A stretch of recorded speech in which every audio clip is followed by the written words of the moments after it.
Bonjour tout le monde, j'espère que vous allez bien. Nous y voilà donc pour la suite de notre histoire et je crois que ce sera la fin. Mais avant de continuer, laissez-moi d'abord vous présenter ma belle coiffure. Appréciez le talent de l'enfant. Regardez vous-même.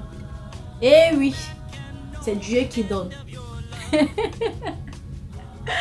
En tout cas, toi qui me regardes, je vais te dire que tu es beau, tu es belle. Tu as de la valeur. Tu vaux plus que tu ne peux t'imaginer. Surtout quand tu as Christ en toi. Alors n'accepte pas de laisser ta beauté quelque part. N'accepte pas de laisser ta santé quelque part pour une histoire d'argent, pour une gloire quelconque. Ne va pas sacrifier ta jeunesse quelque part. Ne va pas laisser ta jeunesse quelque part pour une position quelconque, pour une somme quelconque.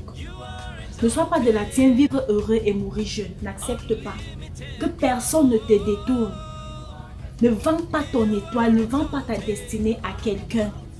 Ta famille a encore besoin de toi. Tes amis ont besoin de toi. Toi-même, tu as besoin de toi si tu ne sais pas ça. Tu dois encore construire. Tu dois vivre, tu dois fonder une famille. Alors sois très sage. Sois très sage. Fais très attention à tes choix. En tout cas, retrouvons-nous pour la suite de l'histoire.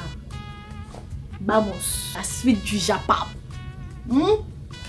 Alors nous sommes arrivés donc sur les lieux. C'est là où le film a commencé. Les gars m'appellent. On était en train de partir, non. On savait que nous on a fini de danser, on pas dormi, on nous avait bougé. On m'appelle. Je faisais face, je me retourne. Viens s'il te plaît. Et puis j'y vais. Où est-ce que vous allez? On fait comment? Je dis on va dormir. Il me dit dormir. Et monsieur le président. I was like, hein? Monsieur le président. Ils disent oui. Monsieur le président, et comment tu fais avec le président? Je dis, donc j'essaye de faire la naïve. Pourtant je comprends, il y a ce qui se passe. Je dis, ah, il y a autre chose à faire ou bien je ne comprends pas. Expliquez-moi. Ils disent que mais quand vous êtes venu comment? Et tes copines, elles sont venues comment? Je dis comment? Je regarde l'heure. Il est 3 heures. Dans un pays étranger, tu ne connais pas d'Adam, tu ne connais pas de Ève, tu ne connais personne. J'ai dit seulement que ça a cuit. Maintenant là, il fallait être sage. Je dis ok, permettez-moi de parler aux filles, je reviens.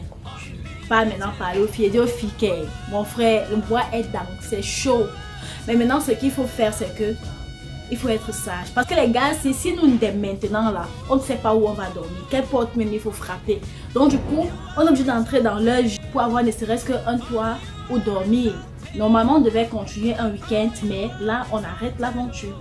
Elle me dit d'accord. Je dis, mais quand vous allez, il faudrait que chacune sache comment est-ce qu'elle va dire non. Elle va refuser parce que normalement, c'est pas ça que nous sommes venus faire. Vous-même, vous savez tout.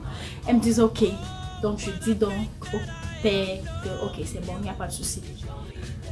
Nous voilà, on arrive. Donc, les gars savent qu'ils vont tuer. Paterno qui va tuer, gars. Il est devant, je suis derrière. Maman, je n'avais même plus mon cœur. Mon cœur était tombé dans mon ventre. C'est le faux courage qui me faisait seulement avancer. Mais sinon que moi-même là, je n'étais plus là. J'ai commencé la repentance. J'ai commencé à dire Seigneur, pardonne-moi. Pardonne. Je sais que dans cette histoire-là, je me suis fourrée moi-même. Mais toi qui connais ton enfant, tu connais ta fille, tu sais que si je savais que l'affaire si allait terminer comme ça, je n'allais jamais venir. Donc s'il te plaît, là c'est là non. Je sais que j'ai gaffé. Mais pardonne-moi seulement. Que ta miséricorde vienne sur moi, ta grâce seulement vienne nous aider. Que les gens ne nous touchent pas. Comme ça que j'ai prié, j'ai commencé à prier. On arrive maintenant à l'intérieur. Il me dit, il va se doucher. On a se douché. Je dis que non, on a se doucher. Je dis non, toi, vas-y d'abord, moi je viendrai après. Il me dit, ok. Père part à la douche, finit de se laver. Mieux de lui, il avait chauffé le blanc. Des blancs. Débardeur blanc et tout ça, mieux de lui, le blanc. Et maintenant je prends mes habits, je vais dans la douche également. Je finis de me doucher, je porte mes habits là-bas dans la douche. Je reviens. Quand je reviens, il me regarde genre, j'avais encore mes vêtements, j'avais tous mes vêtements. Il me dit, tu ne te déshabilles pas. Je dis non. Il me dit, tu vas dormir comme ça avec tes vêtements. Je dis oui, ça ne me dérange pas. Tu n'as pas chaud. Je dis non, j'ai pas chaud. Après, je lui dis, permets-moi de prier s'il te plaît. Et puis je reviens. Il me dit, ok, il n'y a pas de souci. Je prends ma Bible qui était posée sur le chevet du lit. Je commence à lire, j'ai commencé à prier, demander seulement à Dieu de nous aider. Parce que le père se disait qu'il me viole et tout ça. Mais j'avais aussi un petit truc qui me disait que bon, il ne peut pas se permettre du n'importe quoi, peut-être parce que c'est une grande personne. Genre, si je décide de faire un scandale, la presse peut venir. Et puis on dit qu'on a retrouvé tel monsieur dans la chambre avec une fille et tout ça. Vous voyez un peu du genre. Donc après, quand j'ai fini de prier, il me dit, viens te coucher sur moi. I was like, huh? Me coucher, donc intérieurement, hein, me coucher sur qui? Ouf! Il fallait voir la poitrine, les cheveux blancs, enroulés comme ça. Zibi, je vais venir me coucher sur le père. Viens te coucher sur moi. Je lui dis non, je vais très bien, je suis très bien comme ça. Il est là, il ne dit rien. Je me suis levée, j'ai pris mon courage à deux mains. Je lui dis, monsieur, écoutez, avec tout le respect que je vous dois, permettez-moi. Je ne peux vraiment pas me livrer à vous, là, vous me voyez là. Parce que quand je venais, je ne savais pas qu'il s'agissait d'un truc pareil. Vous auriez pu me dire avant qu'il s'agissait d'un truc pareil. Comme ça, j'allais préparer mon esprit. Mais là, vraiment, je n'ai pas préparé mon esprit. Donc, honnêtement, je ne peux pas. Donc, pour apaiser son cœur aussi, je lui ai dit que permettez-moi, peut-être la prochaine fois, tout en sachant que la prochaine fois, il n'y en aura même plus. Parce que moi, j'étais d'abord sur le point de voyager. Je lui ai dit que la prochaine fois, je pourrais encore, parce que j'aurais déjà préparer cela et tout en tête, mais là franchement je ne peux pas. Vous êtes quelqu'un de réfléchi, vous avez étudié, vous connaissez de quoi je suis en train de parler. Franchement je ne peux pas. Excusez-moi monsieur, je suis vraiment désolée. Aujourd'hui non, peut-être la prochaine fois oui. Il me dit rien, il est resté bouche bée, il n'a rien dit. Dès que j'ai fini de parler comme ça, j'ai tourné mon dos, j'ai repris ma Bible, j'ai commencé à lire, faisais mes intercessions dans mon cœur. Je suivais comment il se levait du lit, mais je ne savais vraiment pas ce qu'il était en train de faire parce que moi j'avais le dos tourné et je ne voulais même pas regarder. Donc il était en train de se rhabiller. J'ai suivi le bruit de la porte, comment quelqu'un sortait. Il est seulement sorti. Il n'a même pas dit un mot, rien. J'ai seulement béni Dieu. J'ai dit Seigneur merci. J'ai dit j'ai béni Dieu jusqu'à... Maintenant, il fallait que je sache la position des autres personnes. Mais j'ai donné juste un peu de temps, le temps pour lui de partir et tout. Quand j'ai suivi comment la voiture avait démarré, il était parti. Je décide donc de sortir pour aller frapper la porte de mes soeurs. Quand je pars porter, je vais frapper la première porte. Je trouve que elle était seule. Je dis, mais c'est comment ton type est, ou comment est-ce que tu te retrouves ça? Elle était aussi habillée. Elle me dit que il est déjà parti. Je dis, ah. Elle me dit que il a reçu un appel là, il est parti. Et demain, il t'a dérangé. Il me dit que bon, il essayait de me déranger, mais moi je lui ai dit que je ne peux pas. Le temps qu'on était dans la train de négocier, il a reçu un appel. Je lui ai dit que ah ok, il s'agissait donc du père en question parce que le père ne pouvait pas marcher seul. Et comme je sais comment il fait souvent ces choses, le plus jeune qui était parmi eux, qui est resté avec l'autre de mes soeurs là, on va donc maintenant pour toquer leur appartement. C'est ma soeur là qui vient répondre, qui vient ouvrir. Ah, c'est comment, tu vas bien et tout ça. Le type même lui dormait même déjà. Le type en question, le plus jeune là, il était en train de dormir même déjà. C'est après qu'il demande que mais qu'est-ce qui se passe? Pourquoi vous êtes dehors? Vous faites quoi dehors et tout ça? J'essaie juste de brosser la situation. Il me dit que bon, moi je suis fatiguée. On parle le matin. Il dit à ma soeur que bon, si c'est que tu veux, tu peux aller dormir avec tes soeurs, je ne t'oblige pas. Je demande à ma soeur qui t'a dérangé. Il me dit que non, il ne m'a même pas demandé quelque chose. Rien. D'abord qu'il était fatigué avec l'alcool. Il dit que, ah ok, gloire à Dieu. C'est donc comme ça qu'on s'est retrouvés encore à 3 dans l'appartement. On a juste béni l'Éternel. Est-ce qu'il y avait même encore le sommeil? Il n'y avait même plus le sommeil. Jusqu'au matin à 6 h. Parce que là, le temps que le film se passait, on était à quelque chose comme 4h30 comme ça. Vous voyez, donc jusqu'au matin. On n'a même plus dormi jusqu'au matin. Bien après, donc, le gars en question, il s'est réveillé. Il nous a trouvés là. On va prendre le petit déjeuner. J'ai commencé à expliquer la situation. Il me dit, mais quand toi tu es venu, tu ne savais pas, il ne t'a rien dit. Je lui dis que non, il ne m'a rien dit. Moi, je ne savais même pas qu'il s'agissait d'un truc pareil. C'est un monsieur, bon, qui me considérait comme ma fille, ce que moi je voyais, mais moi je ne savais pas que derrière ma fille, il y avait d'autres choses. Au moins, il aurait d'abord pu me dire avant, mais pas que il me dit que je comprends et tout ça. Il me dit, je suis vraiment désolée si ça s'est passé comme ça. Il t'a donné quelque chose quand même. Je dis, non, il m'a rien donné et tout. Il me dit, ok, c'est pas grave, bénis seulement Dieu parce que bon, rien ne t'est arrivé et tout. Après, il me dit, mais attends, tu utilises quelle sorcellerie? Tu dis, j'utilise quelle sorcellerie? Il me dit, oui, comment ça? Je lui demande comment ça. Il me dit que, mais c'est difficile. Que quand tu sors, tu ressortes entre les mains du président comme ça. Il me demande, tu es sûr que tu es vraiment comme... Vous êtes les Camerounaises. Je dis, ah, comment ça les Camerounaises? Comment ça nous sommes sûrs? Parce qu'ils me disent que non, parce que c'est difficile. Hein. Les Camerounais, la plupart des Camerounaises que nous, on rencontre, surtout quand c'est la voie que tu es bien positionné, tu as l'argent, tu es tout, impossible de résister. Hein. Mais vous, franchement, c'est la toute première fois que je vois les Camerounaises du genre. Franchement, c'est à respecter et c'est à saluer. C'est le seul qui était resté, les autres étaient à partir. Le père s'y est parti, son autre ami là était parti aussi. Ah, bien après son ami là, son autre ami a appelé. Vous êtes où? Il est venu nous retrouver, tout ça. Il dit, mais vous là, vous êtes terrible. Donc dans les commentaires et tout, c'était toi la petite fille ici, toi là. Ils ont commencé à parler et tout. Donc on a essayé de ça, on s'est baladé, on s'est promené et tout. Et moi je dis que non, mais nous on va rentrer aujourd'hui, on ne peut plus continuer malheureusement. Le week-end là, on rentre. Il dit que ok, il n'y a pas de souci, c'est comme vous voulez.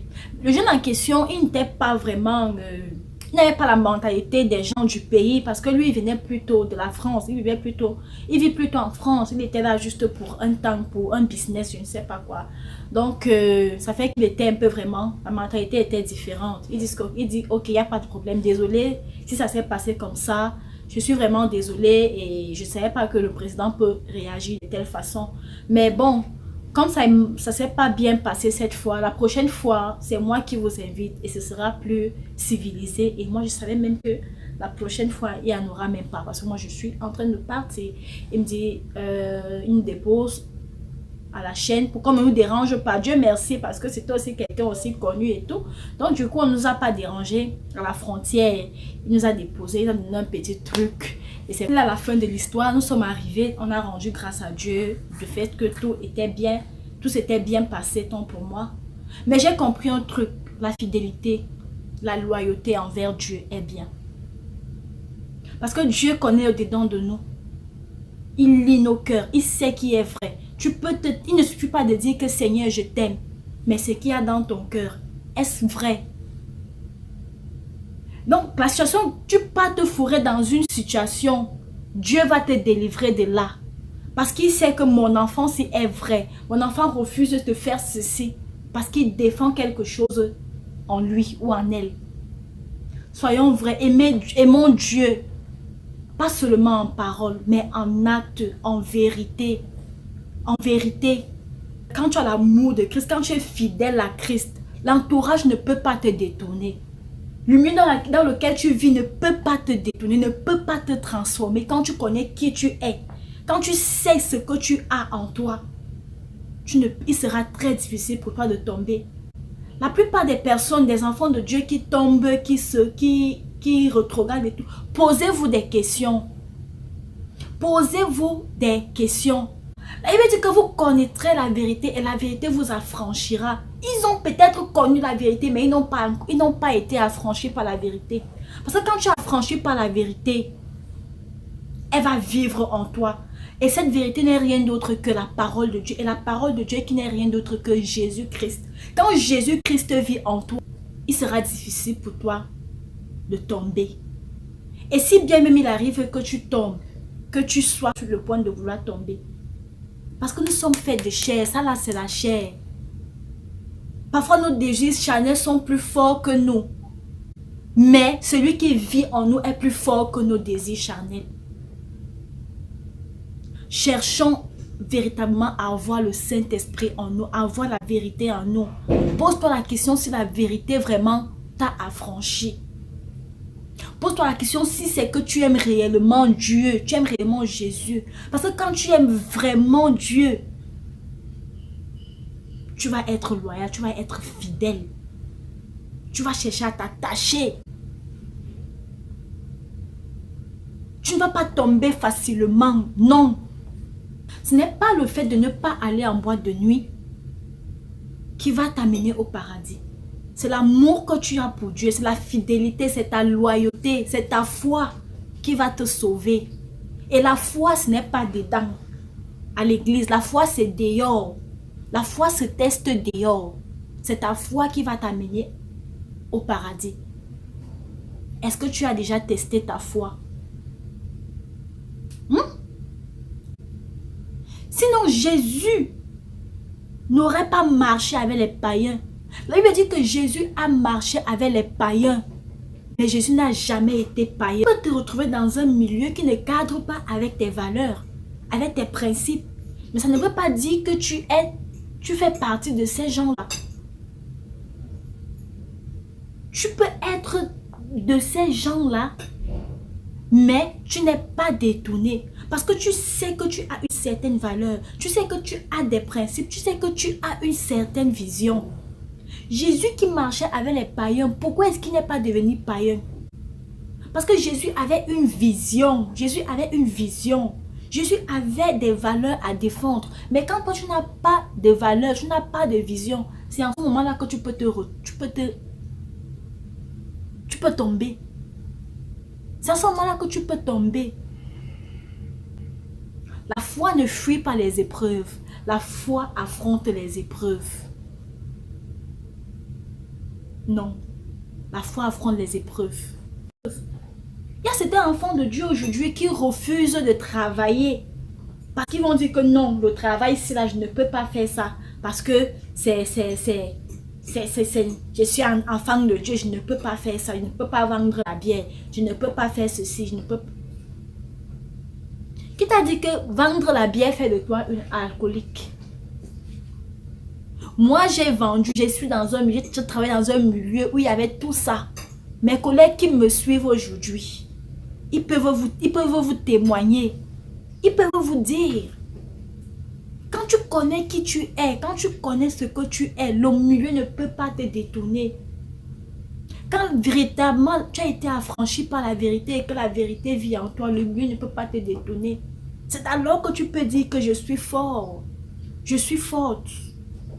Alors pour finir, le but c'est d'être loyal, de cultiver la loyauté chrétienne, la fidélité, l'amour de Dieu, aimons réellement Dieu. Parce que quand tu aimes quelqu'un, tu vas éviter de heurter la personne. Craignons réellement Dieu. Et aussi, inculquons des bonnes valeurs à nos enfants, la bonne éducation à nos enfants. C'est pas maintenant les mamans Android que l'enfant fait quelque chose. Au lieu de corriger l'enfant, tu prends le téléphone, tu filmes la bêtise que l'enfant a fait, tu envoies sur le net. Non. Et il veut dire qu'enseigne à l'enfant la voie à suivre tant qu'il est encore petit, afin qu'il ne s'en détourne pas quand il sera grand. Éduquez bien vos enfants. Inculquez certaines valeurs à vos enfants et apprenez-les à défendre ces valeurs-là. Parce que je me rappelle, non seulement j'avais la crainte de l'Éternel, mais l'éducation que j'ai reçue. Non, mon père nous a... On pensait que c'était le mauvais père du monde. Mais quand on grandit, on se rend compte qu'il nous faisait du bien. Donnez l'éducation corsée à vos enfants, sévère à vos enfants. En tout cas, trop parler c'est maladie. J'espère que la vidéo vous a plu. Si ça vous a plu, n'hésitez pas à souscrire, à me laisser un like, un pouce bleu surtout. Et on se retrouve très prochainement pour la prochaine vidéo. Alors sur ce, portez-vous bien et que le Seigneur vous bénisse.